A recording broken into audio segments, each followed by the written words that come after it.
Have you ever been surrounded by people, yet somehow felt completely alone? Maybe you've sat in a classroom full of students, walked through a crowded city, or spent hours scrolling through social media, only to end the day with a strange feeling that something was missing. It's a feeling almost everyone experiences, but very few people understand.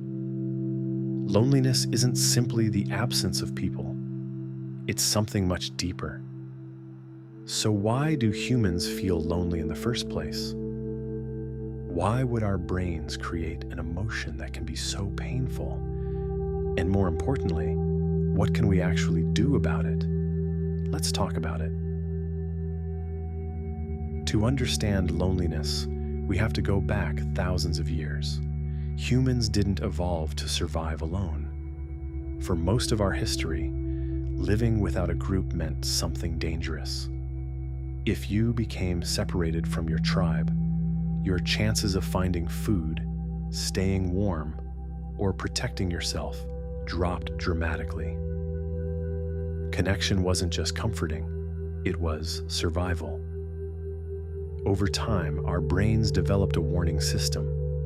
Just as physical pain tells us something may be wrong with our body, loneliness tells us something may be missing in our social lives. In other words, loneliness isn't a flaw, it's a signal. The problem is that our modern world looks very different from the one our brains evolved in. Today, you can have hundreds of followers online, text people all day, or see dozens of faces every afternoon and still feel lonely. Because the brain doesn't simply count the number of people around you, it asks a different question. Do I feel understood? And those are two very different things. Loneliness doesn't just change how we feel, it changes how we think.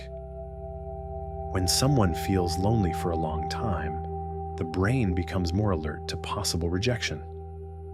You might begin overthinking conversations, wondering if someone secretly dislikes you, reading too much into a short text message, avoiding new people because rejection feels more likely. Ironically, loneliness can make us pull away from the very relationships that could help us feel connected again. It's a difficult cycle. Feeling lonely makes social situations feel harder.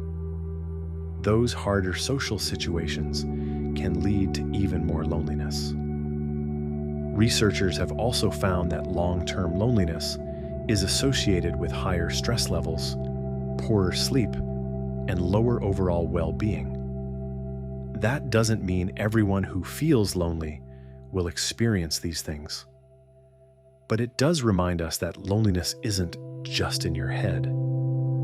Our minds and bodies are deeply connected. One of the biggest misconceptions is that being alone automatically means being lonely, but they're not the same.